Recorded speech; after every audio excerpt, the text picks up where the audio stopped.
picture perfect. Police car, this would make of America. All right, well, good. Welcome, everyone. We're really happy to host Governor Scott and Speaker Corcoran and a number of other elected officials with us here today. Welcome to Creative Sign Designs. So we're one of the largest sign companies in Florida and arguably one of the fastest growing in America. So it's really great to see some leaders with us today that are really helping us on our growth plan. I just want to bring up a couple of important things after the budget process that we just went through. The funding of EFI and Visit Florida, as well as continuing to fund workforce development grants, is very, very helpful to our business. Speaking of the workforce development grants, currently via state grant, we're able to actually have been able to hire consultants to help us incorporate lean manufacturing principles and a number of other things that are going to make us really efficient. But the Visit Florida and EFI funding, while it doesn't directly impact us, it impacts our opportunity. And so we're very fortunate that because of being able to continue to bring in tourism, our company is able to manufacture all the signage for the new Brightline system for a number of hotels around the state, as well as the Miami Beach Convention Center. From a corporate office perspective, we've also been able to benefit from having USAA, Johnson & Johnson, and a number of other companies like that attracted to Florida, which has given us an opportunity to do business with them and to continue to grow our company and our workforce. So I just want to thank you guys so much for doing what you've done for us to keep us on the right track and keep us growing. Thank you very much.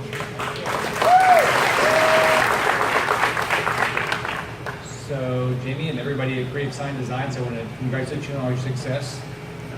This is why we do this. We work every day to make sure we get more jobs in the state. Right here at Creative Sign Designs, they doubled their workforce in the last 3 years, and now they're up to 150 employees. So the first thing I do is a big round of applause for all that.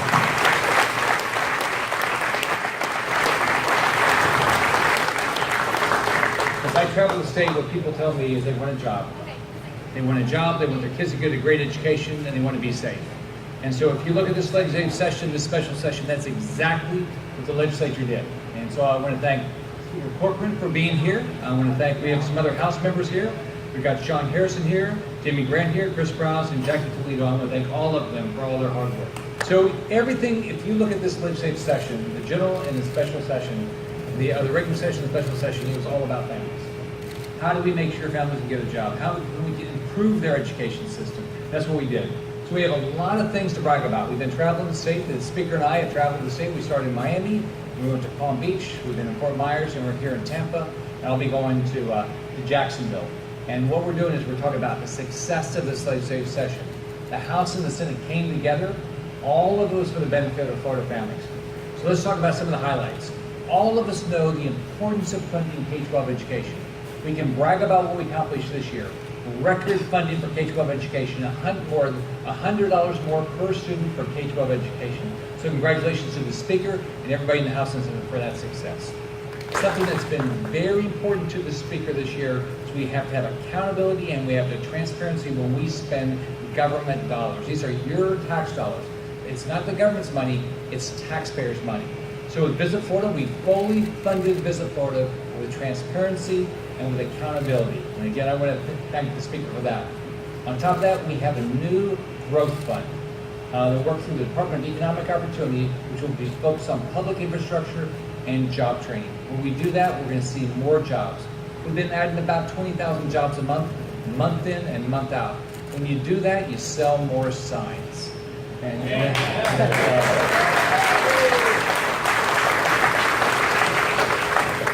two more things that are important to all of us, and the Speaker led on this effort, is the dike at Lake Okeechobee. When we have too much rain, we have green guacamole algae on the East Coast, and we get dirty water on the West Coast. He led the effort to make sure we worked with the federal government, and we funded $50 million to get that dike fixed. President Trump is committed to be a partner. Our goal is to get that done by 2022. It would not have happened but for the Speaker's hard work. On top of that, I've already signed a tax cut bill, $180 million in tax cuts. We've now cut taxes in the last, 7 sessions, over $6.7 billion. and almost 60 different tax cuts. And the speaker led the effort to make sure we continue to cut taxes in the state. So I want to thank the speaker for that. Let me just again thank everybody for Creative Sign Design. Thank you for the opportunity to be here. I like the fact you have 150 jobs. I hope you have 300 jobs. I hope all this economic development we do around the state creates more and more jobs here. So we have wonderful people getting a great paying job, and we are going to make sure their kids can get a great education. Now I'll turn it over to an individual that I've enjoyed working with. I got to know him long before I became the governor, Speaker of the House, Richard Corcoran. Thanks, Jamie. Thanks a lot for having us. And I'd be remiss if I didn't say what an honor it is to be able to travel the state with the governor. Since the very first day when he announced back in 2010 in April, all the way to today, there's nobody that has championed jobs, or making sure that our families and their children have a world-class education than Governor Scott. So it's been an honor to travel with him today and celebrate what I have been telling people. I think if you look at the legislative session that we went through from January all the way to the end of this month, it was one of the most transformational policy sessions ever. We cut taxes, as the governor said again. In fact, we passed the largest single tax cut that the voters will be able to vote on in the November election in the history of the state.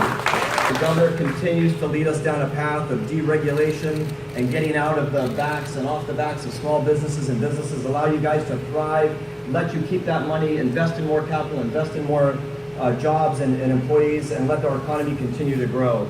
And then this last session, as the governor said, we did some remarkable things. We fully funded Visit Florida. We have the accountability provisions to ensure that the money that is spent by Visit Florida actually is going out there and recruiting tourists and creating more jobs for our economy.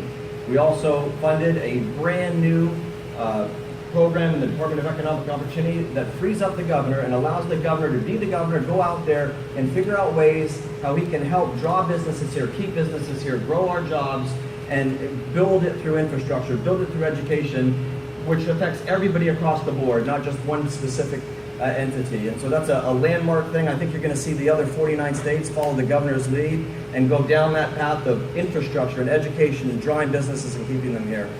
And I know the governor gives a lot of credit. He's a very selfless man, and he gives us and the House members a lot of credit for what we did. But if it wasn't for his great friendship and his building relationships with President Trump, what we're doing in Laco and the additional $50 million, truthfully, that's the governor's idea. We rallied behind it, support him, and now with his relationship with President Trump, we're going to have Laco fixed, and we're on the path to ending blue-green algae in the state of Florida. All of these things are spectacular. I just want to say, too, you guys know it well. We all have seen it over the last 7 years. But I would say the governor is a passionate warrior for what he believes in. He has fought consistently and tirelessly for jobs, and ensuring that families, children, parents, grandparents live a fruitful life here in the state of Florida. And I'd be remiss if I didn't say, the nice thing is all of us, we have one more session together with the governor, and I can assure you we're not resting. We're going to keep the pedal to the metal, and next session we're going to try to continue going full speed ahead and building jobs and building an educational environment that's a world-class education for our school children. It's an honor to be here, Jamie, and thank you for all the nice warm turnout. Thank you very much. One individual I want to recognize is Craig Richard. He runs he's the president and CEO of the Tampa Hillsborough Economic Development. And he's been here, a couple of years now? 1 year. 1 week. 1 year. He is focused on jobs. So he is very excited about what we accomplished this session.